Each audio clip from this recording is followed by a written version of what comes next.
Hello everyone, this is Sarvesh from SS tech. So आज फिर से मैं आपके सामने स्टॉक मार्केट के एक बेहतरीन कॉन्सेप्ट के साथ वापस आया हूं, जो कि एक सेबी रेगुलेटरी पॉइंट है। Yes, security exchange board of India, जिसको तो आप जानते ही हैं, जो हर बार अपने रेगुलेटरी पॉइंट से स्टॉक्स ब्रोकर को तो परेशान करता ही है, बट इस बार इसका असर एफएनओ ट्रेडर्स में भी दिखने वाला है। सो जो भी यूजर्स एफएनओ ट्रेडिंग करते हैं, मींस अगर आपने आज बहुत सारी बाइंग एंड सेलिंग की है, बट फिर भी आपने कुछ ऐसे ऑर्डर्स या पोजीशंस अपने पोर्टफोलियो में ओपन छोड़ दी है कि आप चाहते हो कि आने वाले दिनों में मैं इसको बेच के स्क्वायर ऑफ करके अपना प्रॉफिट बुक कर लूंगा, बट शायद आपको उस पोजीशन को स्क्वायर ऑफ करने में स्ट्रगल करना पड़े, आप उसको आसानी से नहीं बेच पाओ। इसी कॉन्सेप्ट से रिलेटेड आज हम बात करने वाले हैं कि वो सेबी का ऐसा कौन सा पॉइंट है जो हमें पोजीशंस को आसानी से स्क्वायर ऑफ करने नहीं दे रहा है। वो कॉन्सेप्ट का नाम है डेल्टा वाइज बैन पोजीशन। ये कॉन्सेप्ट सेबी ने अभी फिलहाल ही लॉन्च किया हुआ है, जिसके अंदर बहुत सारे क्राइटेरिया है। अगर आपका ऑर्डर वो क्राइटेरिया में फिट हो जाता है, मींस आपको परेशानी जल्दी पड़ सकती है अपने पोजीशन को स्क्वायर ऑफ करने के लिए। देखते हैं कि इस कॉन्सेप्ट के तहत वह कौन कौन से क्राइटेरिया है जिसके अंदर आपको ऑर्डर आ सकता है। ये कॉन्सेप्ट सबसे पहले अप्लीकेबल होता है इक्विटी डेरिवेटिव सेगमेंट के लिए।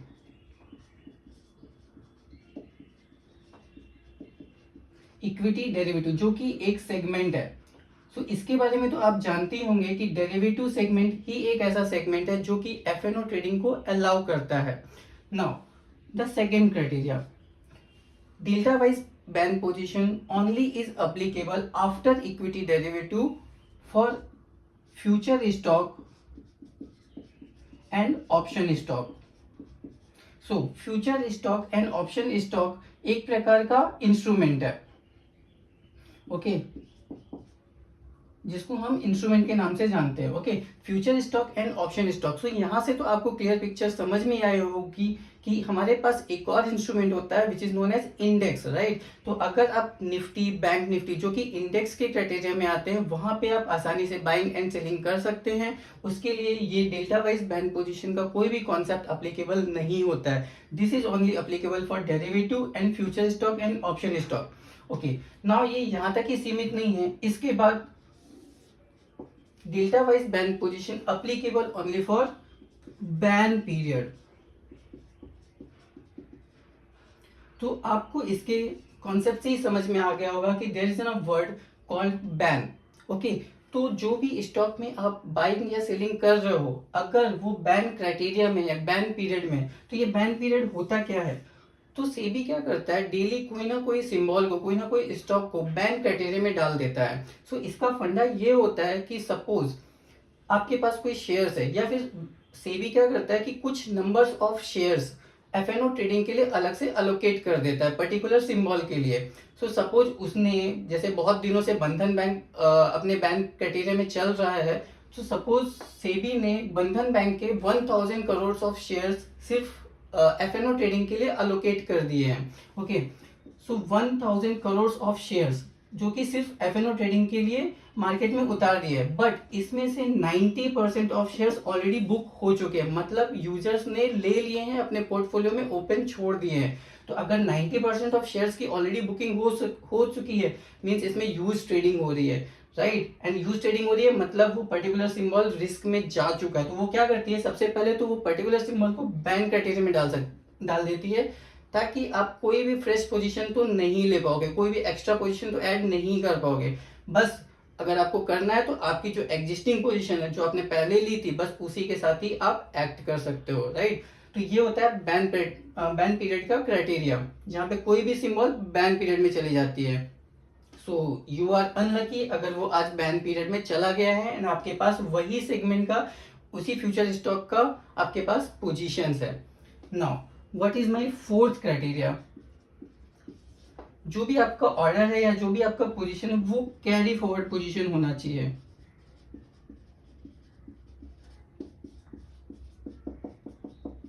Okay, why carry forward position, जैसा कि मैंने कहा कि आप फ्रेश पोजीशन तो नहीं ले पाओगे बिकॉज वो सिंबल बैन पीरियड में है, बट कैरी फॉरवर्ड पोजीशन जो आपने बहुत पहले ली थी जब वो पर्टिकुलर सिंबल बैन क्राइटेरिया में नहीं था, क्योंकि तब तो आप फ्रेश पोजीशन बना सकते हो, तो आपने सपोज कल ली या परसों ली या बहुत दिनों पहले लिया है वो पोजीशन जब वो बैन पीरियड में नहीं था, बट आप उसको कैरी करते करते करते करते आज ले आए जब वो बैन पीरियड में चला गया, तो आपने कैरी किया है उस पोजीशन को आज तक, that's why that known as carry forward positions. Okay, तो जो भी एक्टिविटी होगी वो आपके कैरी फॉरवर्ड पोजीशन की वजह से ही होगी, बिकॉज आप फ्रेश ऑर्डर तो नहीं डाल पा रहे हो। Now last and final point या फाइनल क्राइटेरिया जो कि बहुत मेन है इसमें, if you total current position is greater than total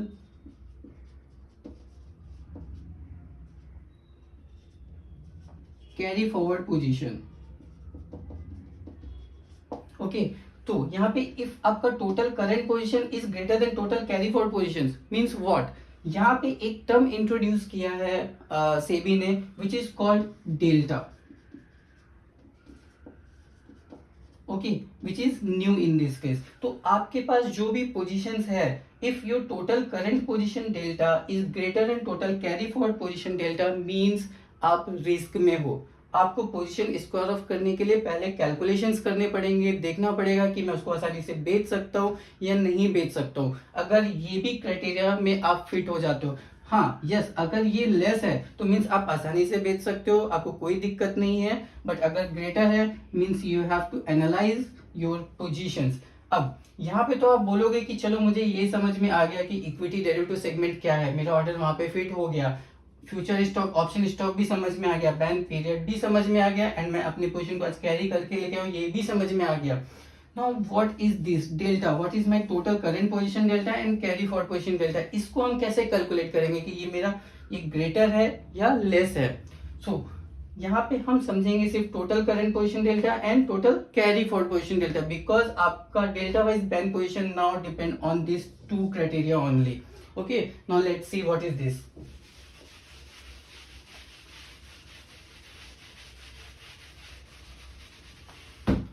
सो एक साइड हम लेते हैं total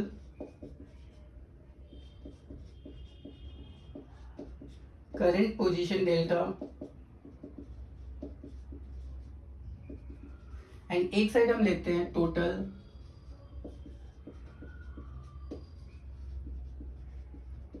carry forward position delta. Okay, now अभी इस कॉन्सेप्ट को समझने के लिए हम पहले एक एग्जांपल लेंगे जिसके थ्रू हम इसको समझ पाएंगे कि मेरा करंट पोजीशन डेल्टा क्या है, total carry forward position delta क्या है। ओके, सो अब हम जाते हैं कैरी फॉरवर्ड पोजीशन की तरफ सबसे पहले, बिकॉज आपको पता है कि मैं कैरी करके कौन कौन सी पोजीशन आज के दिन मैं लेकर आया हूँ। ओके, नाउ सपोज आपने सबसे पहले अपने पोर्टफोलियो में जो बहुत दिन पहले जो पोजीशन बनाई होगी, तो हम एक एग्जांपल ले लेते हैं बंधन बैंक का ही। ओके, आपने क्या किया, पिछले दिन बंधन बैंक में एक कॉल का पोजीशन लिया, कॉल मतलब ऑप्शन स्टॉक, राइट। कॉल में एक पोजीशन लिया एंड उसको आपने बाय किया, let suppose 50 quantity.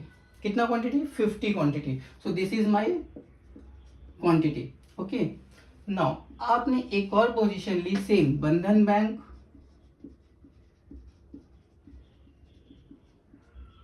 Future stock. इस बार आपने किस में ट्रेड किया? फ्यूचर में किया, एंड उसको आपने सेल किया 50 quantity, same quantity will prefer. Okay, now the third one is same, आपने एक और बंधन बैंक लिया और इसमें आपने पुट में ट्रेडिंग की, पुट में बाय किया एंड 50 क्वांटिटी। ओके, नाउ अगर अब हम यहाँ पे देखें तो आपने क्या किया है, कॉल बाय किया है, फ्यूचर सेल किया है एंड पुट बाय किया है। आपने 3 टाइप्स ऑफ क्राइटेरिया बंधन बैंक के अपने पोर्टफोलियो में अपने पोजीशंस ली हुई है, राइट। तो यहाँ पे अगर हम देखें तो आपने क्या किया है, बंधन बैंक में हेज कॉन्सेप्ट यूज किया है। हेज कॉन्सेप्ट क्या होता है, जिनको नहीं पता है, तो हेज कॉन्सेप्ट में हमारा जो रिस्क होता है वो बहुत ही कम होता है, जो होने वाला जो लॉस होता है वो बहुत ही कम हो जाता है, बिकॉज आपने क्या किया है, एक साइड पे बाय किया है और एक साइड पे सेल किया हुआ है, तो कहीं ना कहीं वो नेग्लेक्ट ऑफ हो जाता है जिसकी वजह से आपका रिस्क कम हो जाता है और यहाँ पे हमारा जो मार्जिन रिक्वायरमेंट होता है वो भी कम होता है, इसलिए बहुत लोग हेज प्रीफर करते हैं अपने पोजीशंस के लिए, राइट। सो आपने वो रिस्क कम करने के लिए हेज पोजीशंस तो बना ली है। नाउ अभी एक्सचेंज क्या बोलता है कि आपका जो बंधन बैंक है वो आज बैन पीरियड में चला गया है और आपके पास इतनी कैरी फॉरवर्ड पोजीशंस भी है। तो एक्सचेंज क्या करता है कि एक्सचेंज आपके मेंबर को, मतलब स्टॉक्स ब्रोकर को, एक फाइल प्रोवाइड करता है, ठीक है, जिस फाइल का नाम होता है डेल्टा फाइल। अब इसके अंदर इंफॉर्मेशन क्या होती है, बेसिकली उसके अंदर जो इंफॉर्मेशन होती है स्टॉक जो आपने बाई किया, तो लाइक उसके अंदर इंफॉर्मेशन क्या होगी, बंधन बैंक का जो कॉल है और उसका जो भी स्ट्राइक प्राइस है उसका डेल्टा क्या है। सो सपोज उसका डेल्टा 0.5 दिया उसने फाइल में, सेम बंधन बैंक का उसने फ्यूचर भी दिया, उसका delta 1।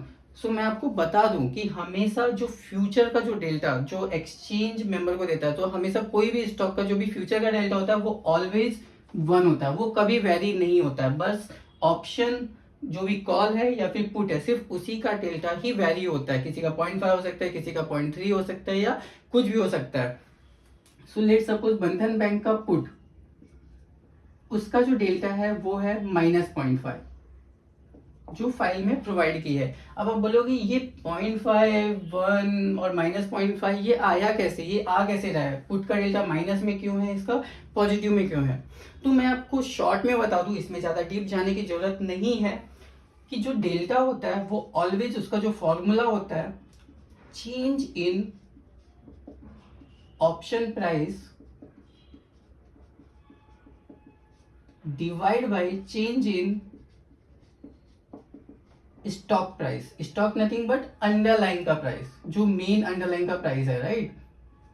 Okay, so change in option price, change in stocks price. So for example मैं आपको बोलता हूँ कि मेरा जो ऑप्शन का प्राइस है या स्टॉक का प्राइस है, सो लेट सपोज इसका जो भी भाव चल रहा होगा आपके स्टॉक का प्राइस, फॉर एग्जाम्पल ये मेरा स्टॉक का प्राइस 100 रुपीज था एंड इसने 4 रुपए का मूवमेंट दिखाया अपर साइड, तो इतना कितना हो गया 104। ऑप्शन का प्राइस लेट सपोज मेरे पास 20 था एंड इसने क्या किया 2 रुपए का मूवमेंट दिखाया, मतलब ये कितना हो गया 22। तो इसने जब 4 रुपए का मूवमेंट दिखाया तो इसने मुझे ऑप्शन ने 2 रुपए का मूवमेंट दिखाया। अगर ऑप्शन ने 2 रुपए का मूवमेंट दिखाया तो सीधी सी बात है, अगर मेरा स्टॉक का प्राइस बढ़ रहा है तो यहाँ पे मेरा कॉल का प्राइस बढ़ रहा होगा, तो जितने भी मेरे कॉल साइड के रहेंगे, राइट, तो यहाँ पे क्या हो गया 2 divide by 4 nothing but 0.5 become positive. ये भी दो साइड 2 रुपए से बढ़ा है, ये भी मेरा 4 रुपए से बढ़ा है, सो 2 डिवाइड बाई 4 बिकम 0.5। अगर हम पुट साइड पे जाते हैं तो पुट साइड पे अगर मेरा अभी यहीं पे अगर हम देखें तो ये मेरा अगर 4 रुपए से बढ़ा है, मतलब मेरा कॉल अगर मेरा यहाँ पे 2 रुपए से बढ़ रहा है, तो पुट साइड मेरा 2 रुपए से कम हो रहा होगा उस केस में, राइट, 20 से 18 हो रहा होगा, राइट। तो यहाँ पे क्या हो गया, अगर ये कम हो रहा है तो मतलब वो निगेटिव साइड जा रहा है, तो -2 डिवाइड बाई 4 बिकम -5।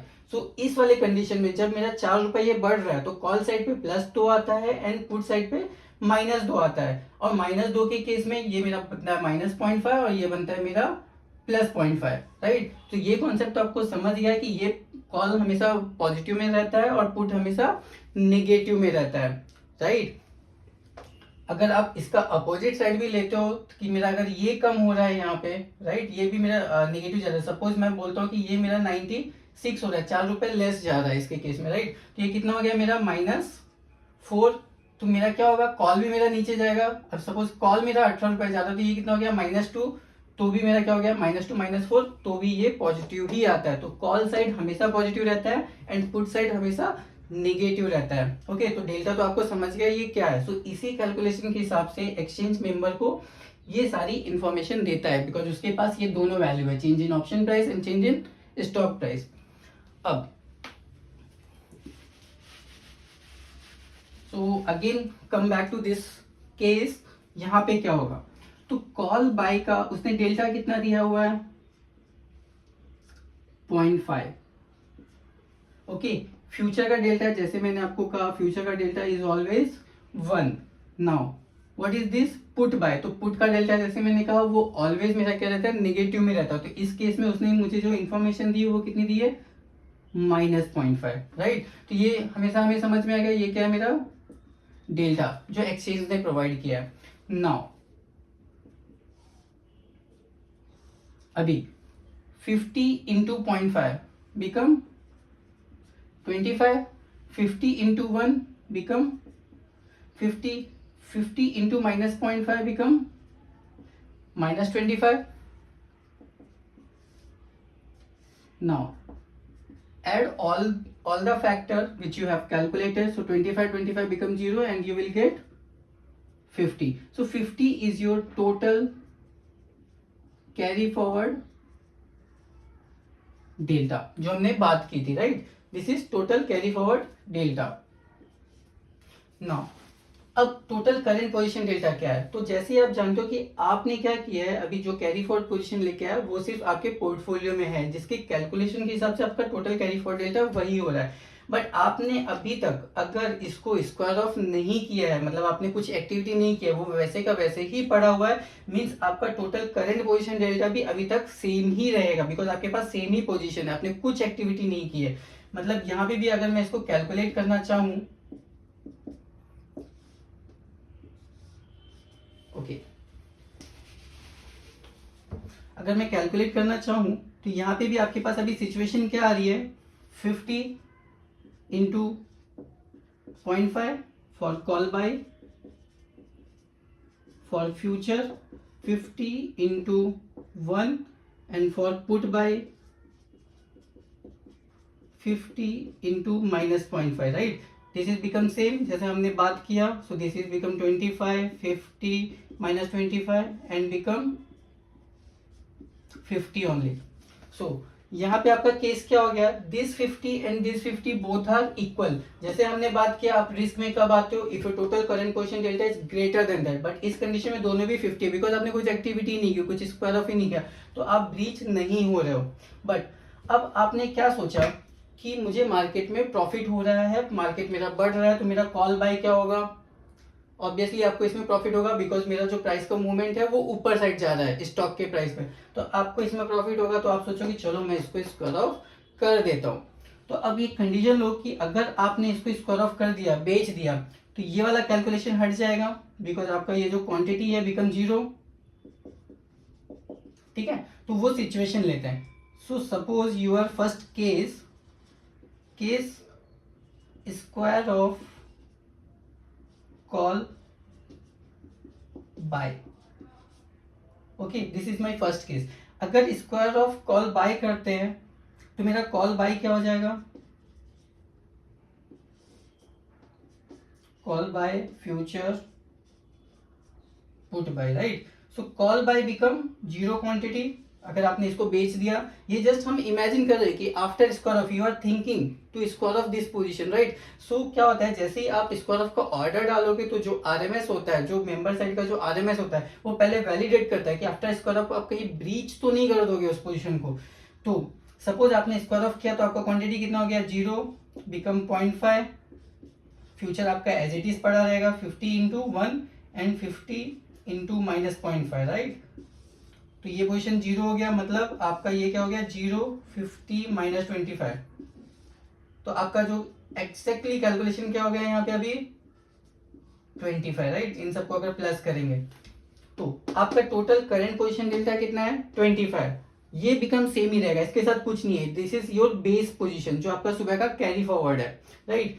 इसका कैलकुलेशन क्या है, 50, मतलब आपका करंट पोजीशन अभी भी लेस है, राइट। किससे, टोटल कैरी फॉरवर्ड से। मींस आप इस वाले पोजीशन को आसानी से स्क्वायर ऑफ कर सकते हो, राइट। इसको स्क्वायर ऑफ करने के बाद भी you are not breaching your current position का डेल्टा, राइट। सो यहाँ पे you are able to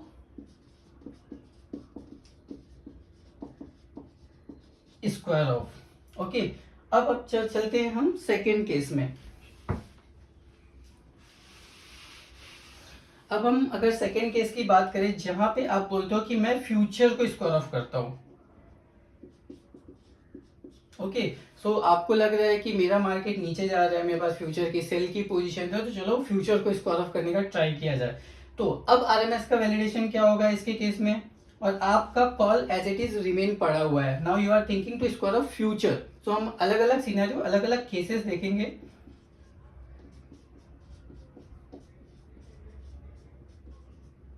okay, सो आपका 50 क्वांटिटी एज इट इज पड़ा हुआ है, और आपका जो फ्यूचर का पोजीशन है उसका क्वांटिटी 0 हो जाएगा, एंड ये दिस विल बिकम सेम। तो ये कैलकुलेशन क्या आएगा, 25 0 and minus 25, right.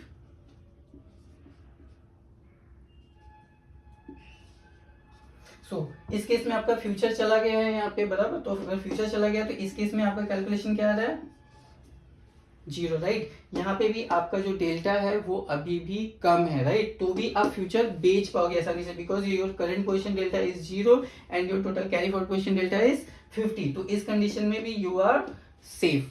Now let's see the third criteria, जहां पे हम बोलते हैं कि हम पुट बाय को स्क्वायर ऑफ करते हैं। अब पुट बाय को अगर हम स्क्वायर ऑफ करते हैं एंड बाकी का जो दो पोजीशन है उसको रिमेन एज इट इज छोड़ते हैं, ओके, तो ये मेरा क्या हो जाएगा, 50 into 0.5, this will become 50 and this will become 0, because आपका जो पुट का जो पोजीशन है वो आपने स्क्वायर ऑफ कर दिया है। सो इस केस में 25 50 एंड दिस विल बिकम 0। तो आपका जो करंट पोजीशन डेल्टा है वो कितना हो गया, 75। Now you are breaching, right. आपका जो 50 था उससे आपने करंट पोजीशन डेल्टा ब्रीच कर दिया, मतलब आप पुट बाय को स्क्वायर ऑफ नहीं कर पाओगे अगर आपकी ये दो पोजीशन रिमेन सेम होती है, राइट। आप पुट बाय को स्क्वायर ऑफ नहीं कर सकते। तो समझ में आया ये कैसा कैलकुलेशन है। नाउ अगर मैं बोलूं कि आपने क्या किया, सबसे पहले इस पोजीशन को स्क्वायर ऑफ कर दिया, किसको, कॉल बाय को। अगर आपने कॉल बाय को स्क्वायर ऑफ कर दिया है तो ये आपका 0 हो गया, राइट। दिस बिकम 0, बिकॉज जैसे हमने देखा हम कॉल बाय को स्क्वायर ऑफ कर सकते थे, मैं ब्रीच नहीं कर रहा हूं। आप फ्यूचर बाय को भी स्क्वायर ऑफ कर सकते थे। सपोज आपने कॉल बाय स्क्वायर ऑफ कर दिया, इसको स्क्वायर ऑफ नहीं किया। Now you are trying to square off put buy, तो इसके केस में क्या होगा, आपका जो डेल्टा रहेगा वो क्या हो जाएगा, 50। तो आप कॉल बाय के बाद पुट बाय स्क्वायर ऑफ कर सकते हो, बिकॉज इस केस में आप ब्रीच नहीं कर रहे हो, 50-50 बिकम सेम। नाउ केस हम ये समझ के लेते हैं कि आपका जो पुट बाय का जो पोजीशन है वो एज इट इज पड़ा हुआ है, ओके, एंड आपने कॉल बाय को स्क्वायर ऑफ कर दिया। तो ये केस क्या है, call buy already square off,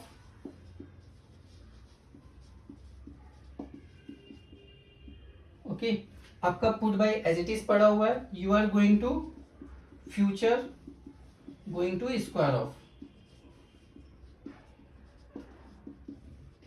okay. अब आपका फ्यूचर ऐसी का ऐसी पड़ा हुआ है, ये क्या हो गया, -25, ये call buy already square off था, दिस बिकम 0। अगर फ्यूचर आप स्क्वायर ऑफ करने जा रहे हो और आपने स्क्वायर ऑफ कर दिया तो इसका कैलकुलेशन क्या होगा, 0। Now your delta is -25।